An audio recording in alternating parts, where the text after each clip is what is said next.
Hi, I'm Kate, and today I'm here with Jillian Goldblatt, who is a licensed insolvency trustee at Spergel. Hi, Jillian, welcome. Hi, Kate. Thanks for having me. So, we're going to talk about social media and this idea of the fear of missing out or FOMO. This idea that we go on social media and we see what everybody's doing, we see where they're going, what trips they're taking, what they're eating, what they're wearing, pretty much everything they're up to, and it all looks fabulous. And we want to be doing the same sorts of things. And it creates a lot of pressure for us to kind of keep up, but it's not always affordable. And so what it's creating is this idea of a social debt. Where so my question for you is how do we deal with that? How do we deal with that feeling, and how do we deal with this idea of social debt that we just need to feel like we have to do it all, Yeah. but can't? Sadly. No, it's a really interesting concept and something that is newer to these generations that didn't really exist a few decades ago.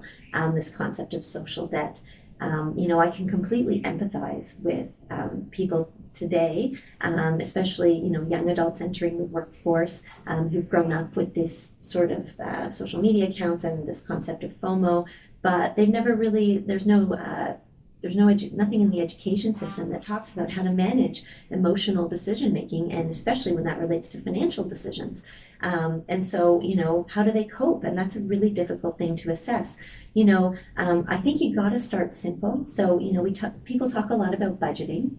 But I think it's budgeting in what makes sense for some of these young adults, in that there are a lot of great apps out there today that you can download. They connect to your bank account, they connect to your credit cards, and can give you a real-time sense of how you're spending your money. It takes no effort. It's really easy. You can look at it at a glance, at a picture, and then it's taking that information and really utilizing it and saying, okay, how should I be budgeting what I'm earning?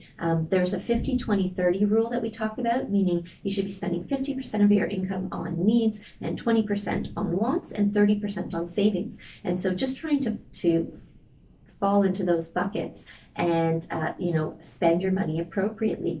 What that really forces you to do when you have 20% on wants is, okay, I'm only going to be saving X amount based on what I'm earning now. So what do I want to do with it? Is it a dinner out? Am I saving for a trip? What does that look like, as opposed to making those emotionally charged decisions, in the instant where you're at the store or you're online and it's so easy to click those buttons. If you have a plan in place, you're much more likely to stick to your savings goals and your spending goals.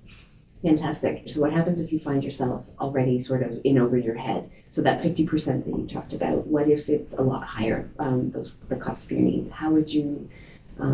How should someone approach that? Right. So it's a great question. And, debt is something that really isn't talked about a lot, on a daily basis. People don't sort of sit down and say, oh, how's it going? So what's your debt load like? And because of that, the solutions and the options that are available to people aren't really discussed. And so, a lot of people might not be aware that a company like us can come in and help you reduce your debt load, often up to 70% or more or less, depending upon what you're earning, and make a deal with all your creditors so that you're making one simple monthly payment. It goes into your budget, and you get a fresh start, and you can move on, and then you can set up a budget on a go-forward basis that allows you to meet some of these goals that you really would like to have, and you can move on with your life. And that's something that we help people on a daily basis with. And a lot of the time they come in and they say, I didn't even know this concept, and it's called a consumer proposal. Yeah, that's a total option that I had no idea existed, and I'm sure many people don't know exists. Right. You'll often find that if you're in that situation and you start talking about it with people, you'll find that there are a lot of people that are either in the same situation as you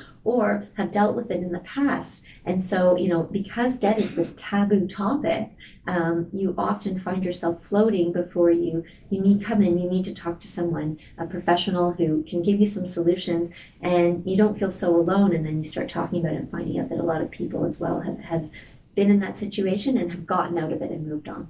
Incredibly